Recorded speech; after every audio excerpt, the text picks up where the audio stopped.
Jorge, muy buenos días. Hola Nicolás, buenos días. Gracias por la comunicación. Yo quisiera comenzar, Jorge, a raíz de este tema, ¿no es cierto? O sea, creo que no es una impertinencia ni, digamos, un acto aventurero decir que lo que probablemente ocurrió acá en el caso de Richardson fue que el presidente lo recomendó.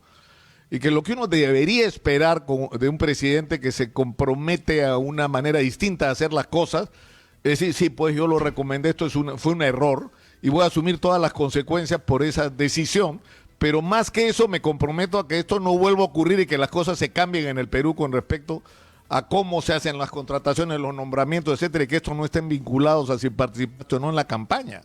¿Es mucho pedir, Jorge? Bueno, sería lo correcto, como dices tú bien. Es evidente que la contratación de este señor no obedece a una indicación que sale del Ministerio de Cultura. Hemos visto notas de visitas a Palacio de Gobierno donde este señor realiza visitas de casi 2 horas a funcionarios muy importantes en el Palacio de Gobierno. Y al mismo tiempo se ha señalado también en las redes sociales que esta persona no es un proveedor de servicios del Estado. Entonces, no solo es lo que tú has dicho, que es un pago de favores políticos, su participación en la campaña, y quién sabe en qué otras cosas más, y al mismo tiempo es también una ruptura clara de la ley. Quien asume la responsabilidad política es la ministra, pero mi impresión es que la ministra es quien menos responsabilidad real tiene en este asunto. Por tanto, su renuncia políticamente claro, es correcta, probablemente ni siquiera conocía a Richard Swing. Probablemente no lo conocía y eventualmente puede que ni siquiera conociera el contrato, porque tampoco es que sea pues, una decisión de nivel ministerial. Son contrataciones que muchas veces ocurren a nivel de Secretaría General o de las direcciones generales, cada una de las departamentos del Estado. De modo que creo que nos deben todavía explicaciones. Un intento de salida frente a la situación, me parece aquí, ha sido este confuso decreto de rebaja o solicitud de que los funcionarios, los altos funcionarios del Estado, donen o sean recortados en un 15% en sus salarios. Pero lo que tuvo sentido cuando fue propuesto por la presidenta del Tribunal Constitucional hace ya casi 2 meses, era una forma de solidaridad que consolidaba la legitimidad.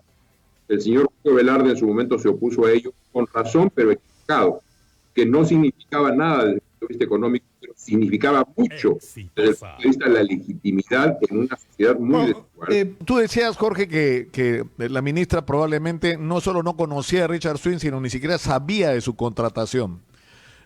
Y la pregunta es, ¿cómo es posible que ocurran cosas como esta? Porque lamentablemente, y tú que has sido parte del aparato del Estado, tienes que saber que no es una excepción, es una práctica común. Es una práctica común cuando se hace común, pero yo he sido ministro 2 veces y te puedo decir sin temor a equivocarme ni ser desmentido que nunca la he hecho y nunca recibí siquiera la solicitud de que hiciera una cosa así. Si lo hubiera recibido, lo hubiera rechazado. Para que se haga una cosa así, o está comprometida en primer lugar la ministra de Cultura, cosa que yo no creo. Ella dijo una declaración inmediatamente de producir el escándalo, señalando que esta era una acción muy desagradable, con lo cual lo que indicaba es que estaba en un momento incómodo porque estaba metido en un asunto que ya no sabía bien de qué se trataba. Para que una cosa ocurra así, tiene que salir una orden de un lugar más elevado, que es Palacio de Gobierno. No hay otra explicación. Lo digo con toda claridad, no existe otra explicación. Y si además vemos al señor Swing en visitas con altos funcionarios en el Palacio de Gobierno, pues creo que las cosas toman un rumbo muy claro y sería muy bueno que se enfrentara así la situación y que los funcionarios que están comprometidos sean sancionados. Claro, pero estamos hablando del presidente de la República, Jorge, ¿no? Como señalaba yo al comienzo del programa, a 2 problemas, ¿no es cierto? Uno es este asunto concreto de Richard Swing que tiene que ir hasta el final y tienen que esclarecerse todas las responsabilidades y todo el que merezca sanción recibirla. Pero esto nos obliga a establecer algún tipo de procedimiento y de mecanismos para evitar que estas cosas ocurran. Por ejemplo, hay demasiados cargos públicos en el Perú que dependen del nombramiento de las altas esferas de gobierno y que se convierten en cargos de confianza cuando en realidad son funciones altamente especializadas.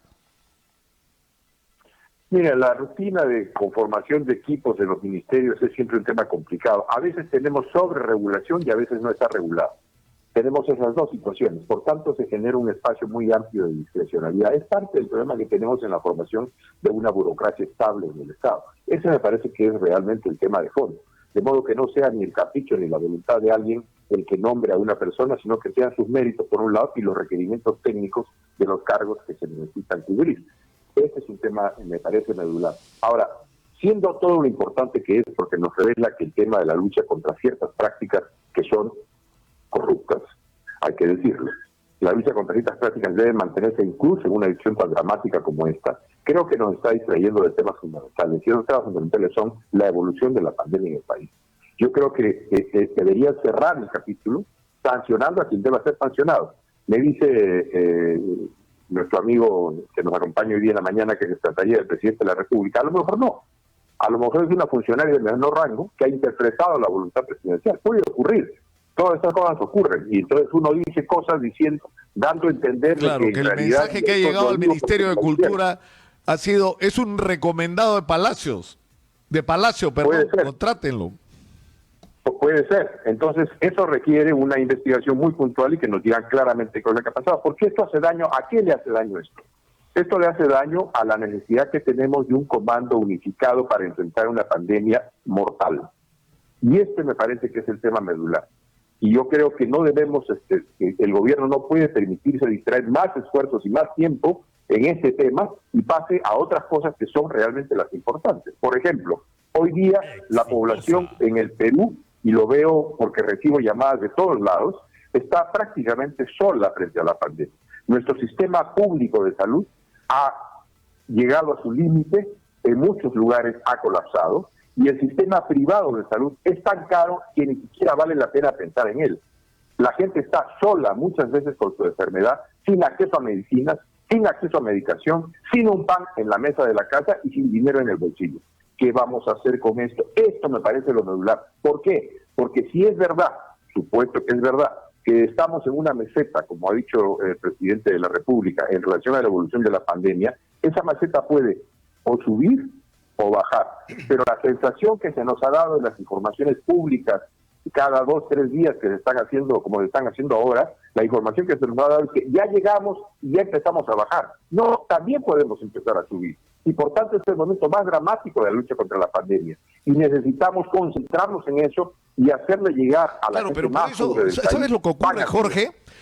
Cuando uno escucha, incluso al propio ministro de Salud por momentos, pero Pilar Macetti o a Óscar Ugarte, que están metidos así en el ajo de la lucha contra el coronavirus, y lo que te dicen, por ejemplo, Pilar Macetti dice, todavía no llegamos al peor momento. Entonces, eso se contradice con el discurso de estamos en una meseta tranquilo, que esto ya empezó a bajar. No es verdad, pues, porque al día siguiente las cifras son peores que la anterior. O lo que nos dice Óscar Ugarte, que a mí me parece que expresa un conocimiento de lo que está ocurriendo. Él dice, no hay que hablar del Perú en general, tenemos que hablar del Perú por regiones, en Iquitos y en Loreto. O sea, en Iquitos hemos vivido una tragedia que ahora se ha trasladado a las provincias de Loreto. Y eso mismo está empezando a ocurrir en el norte y podría ocurrir en Lima. Entonces, a lo que tendría que llevarte eso es ese diagnóstico, digamos, adecuado de la situación y correcto, es qué cosas tenemos que hacer para que no pase en el resto del país en Iquitos. Y si las estamos haciendo o no. Bueno, lo primero que tendríamos que hacer es hablar con claridad. Y no estamos hablando con claridad. La señora Macetti, la que tú acabas de mencionar, ha hecho hace 2 días una declaración en Canal N. Y ha dicho más o menos lo siguiente. Lo ideal hubiera sido disminuir las medidas de contención en un momento en el cual el indicador, la tasa de mortalidad, los infectados estuvieran bajando como nos lo pide la OMS. Lo ideal hubiera sido, pero la realidad no es así. ¿Qué nos está diciendo?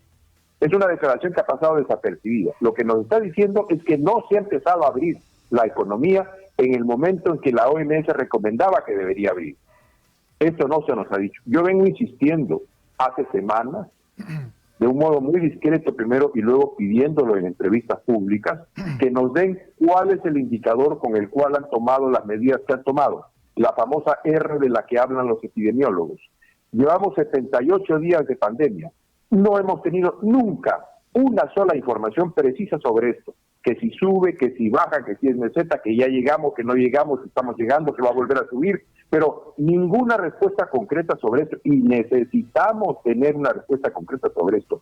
Si ustedes siguen con atención las intervenciones de la señora Merkel en Alemania cuando se dirige a sus ciudadanos, buena parte de sus intervenciones es un bordar alrededor de la R, porque si la R está en 1.5 corresponden tales medidas y está en 1.4... Claro, la R viene a ser el índice de contagio, ¿no es cierto? El índice de contagio que nos indica qué es lo que debemos hacer en relación a la pandemia. Y esto es muy importante. ¿Por qué es muy importante? Porque hemos tomado, según nos indica la señora Mazzetti, la decisión de abrir la economía en un momento en el cual no era el más recomendable. Pero adicionalmente a eso, lo acabas de mencionar tú, se ha informado la llegada supuesta a la meseta en un momento en el cual se discutía esta situación y el presidente en su mensaje dio la impresión, me parece equivocada, de que llegar a la meseta era como ya conquistamos el asunto, como dijo alguna vez, una semanita más y ya empezamos a bajar. Y esa sensación de falso optimismo ha generado lo que hemos visto en los últimos días, que la gente ha dicho, bueno, si ya llegamos, si ya estamos en la meseta, si empezamos a bajar y mi vecino está saliendo porque le autorizaron a trabajar, pues vámonos a salir. ¿Qué significa eso, Nicolás? Que en el futuro vamos a tener muchas muertes, Nicolás. Claro, pero Jorge, hay un problema con lo que tú señalas en relación a lo siguiente, la capacidad de decisión del gobierno. Es decir, el gobierno decide abrir la economía en un momento que la economía se había abierto, pues la gente estaba en la calle. O sea, cuando tú tienes un Estado tan ineficiente que no es capaz de distribuir un fondo, tienes dinero en la caja y no puedes hacer que le llegue a la gente un mono o una canasta de manera rápida para que pueda sobrellevar la cuarentena, lo que ocurre es que la gente sale a la calle a vender lo que sea, a sacar plata de donde sea para sostener a su familia. Yo coincido con eso. Yo no participo en absoluto de ese discurso triunfalista que le echa la responsabilidad y la culpa a la gente más pobre de este país. No comparto ese discurso. Completamente de acuerdo contigo. Pero ¿qué hay en medio? ¿Qué hay en medio? Lo has dicho tú. No es solo la irresponsabilidad del Estado que no puede hacerle llegar dinero o paga la mesa de la gente más pobre. Es que no ha habido la capacidad, el liderazgo para organizar un gran esfuerzo de llegar a la gente con alimentación. Yo digo, la Fuerza Armada, las iglesias, las organizaciones sociales como los comedores populares y el Banco de Leche y la empresa privada pueden perfectamente coaligados desarrollar un plan de entrega de alimentos casa por casa. Yo quisiera saber si la gente tiene la posibilidad de alimentar a sus hijos y de sostener la cuarentena todos con cierta tranquilidad en la panza, en el estómago, si la gente va a salir a la calle a poner en riesgo su vida o la de sus hijos. Entonces, claro, colocado en la situación de que tengo que escoger entre el hambre y el virus, pues voy a elegir ir a ver qué pasa con ese virus porque yo necesito que mis hijos coman. Pero si yo estoy colocado en una situación en la cual tengo alimentación en la casa, mis hijos están tranquilos, no lloran, y más o menos por la televisión están recibiendo cierta educación, ¿tú crees que la gente va a ser loca de salir a la calle porque quiere ir a enfrentar al virus? Ese es el tema de fondo. Y bueno, liderazgo. Y entonces, claro, este es uno de los puntos que se podrían tomar en cuenta para poder resolver parte de esta situación. Sin embargo, esto es mucho más grande, este es un problema macro, en realidad, que enfrenta, por ejemplo, la economía de nuestro país, que este año, por ejemplo, está proyectada una caída de 15.8% en la producción nacional, lo cual es bastante dramático en realidad. Yo insisto también en ese aspecto de que, por ejemplo, lo que ha hecho el coronavirus, lo que ha hecho el COVID-19 es acabar también con la clase media, posiblemente con la micro y pequeña empresa. Y entonces, ¿qué hacer ante esa situación? Porque a la larga finalmente son los sostenes de la economía peruana. La situación no es fácil y la decisión es una decisión dramática en el sentido exacto de la palabra. Estamos eligiendo entre dos valores importantes. Pero ¿qué va a ocurrir? Me parece a mí, a lo mejor me equivoco, ojalá me equivoque. Lo que va a ocurrir, si hemos abierto antes de tiempo, es que en 15 días, 20 días, 3 semanas, 4 semanas, vamos a tener que volver a cerrar. Lo que pasó ya en Santiago de Chile, lo que está pasando en otros países, lo que está pasando en la exitosísima Corea. Y entonces el costo económico de volver a cerrar es mayor que el costo Claro. económico de haber hecho un último Muchísimo esfuerzo. mayor. Pero ¿cuál es el tema ahí? Claro, pero, Es que ¿cómo? no hemos Pero el tenido problema es que esa estamos como capacidad. atrapados, o sea, por nuestro pasado, es decir, nuestra historia. Es decir, cuando tú has tenido décadas de abandono, ¿no es cierto? Y has logrado tener como herencia, entre otras cosas, un Estado altamente ineficiente y por el otro lado, un sistema de salud absolutamente colapsado, porque el sistema de salud peruano ya estaba colapsado antes del coronavirus, por ejemplo, ya para citar nuevamente a Pilar Macetti y a Fermín Silva y al propio Eduardo Gotuso, que han estado promoviendo el de crear una barrera primaria de contención del virus. Es decir, que la gente pueda ir a las postas médicas, a los centros médicos, a los policlínicos de salud, a recibir atención apenas tengan los primeros síntomas y que ahí se les dé un tratamiento que está probado, que están funcionando como muro de contención para que la gente no termine muriéndose en las unidades de cuidados intensivos, de las que no tenemos además suficientes, ¿no es cierto? Pero el problema es que, es decir, está claro que hay que hacerlo, entonces hagámoslo. Entonces no es solo un problema de recursos, sino que viene de tan atrás, Jorge, de tan abajo, ver, o sea, se Nicolás, abandonó tantos años el nivel primario de atención en salud. Te vuelvo a dar la razón, Nicolás, en general, pero en concreto, hoy día, nuestras postas médicas, tengo comunicación con 2 o 3 amigas que dirigen postas médicas en los lugares más pobres de la ciudad. Ellas están heroicamente tratando de hacer su trabajo. ¿Qué pasa en las postas médicas, Nicolás? ¿Qué pasa en las postas médicas? No tienen medicina. Las están pidiendo hace 2 meses, acitromicina, paracetamol, ivermectina, para hacer ese tratamiento de primera instancia que es el que le ha permitido a Costa Rica y a Uruguay tener muy buenos resultados en la lucha contra la pandemia. Ese primer nivel de salud. Nosotros parece que lo hemos comenzado a descubrir en el día 70 de la pandemia. Ya se va a formar la comisión para ver el primer nivel de salud. Están peleando solos, solas, allá en las postas médicas, en todo el país, pero sin instrumentos. Históricamente el Estado está golpeado, el sistema de salud, pero ¿quién no compró medicinas para nuestras postas médicas hoy? ¿Quién? Esa no es la cosa histórica. Hay decisiones que se tomaron hoy día o que no se tomaron hoy día. Yo preguntaría, Claro, el por Servicio de supuesto. Inteligencia, la Dirección Nacional de Inteligencia, le colocó ante la mesa del primer ministro en alguna de las reuniones que se tienen semanalmente en enero de este año el informe de que esa pandemia podía convertirse en un riesgo de seguridad nacional. Ahí hay responsabilidad, no es histórico. Si se colocó el informe sobre la mesa, ¿por qué no se tomaron medidas? En Israel, ¿quién salió a comprar los medicamentos en un momento temprano de la pandemia? Su sistema de inteligencia, el Mossad, porque analizaron como buen sistema de inteligencia que no está dedicado a mirar a los opositores internos, sino que está dedicado a mirar los temas de seguridad global y nacional, colocaron ante el gobierno este problema y se hicieron cargo de resolverlo y salieron rápidamente a través de una serie de mecanismos que ellos tienen a comprar lo necesario. Esas no son decisiones históricas, Nicolás, son decisiones, y no lo digo para generar un clima de debilitamiento del gobierno, nada más lejano de mi pensar y de mi voluntad. Al contrario, yo quiero que el gobierno se fortalezca, que convoque, que llame a todos los sectores para poder sentar juntos esta situación, porque lo que se viene puede ser muy dramático, Nicolás. Y necesitamos estar unidos, pero para eso requerimos que se tomen las medidas adecuadas.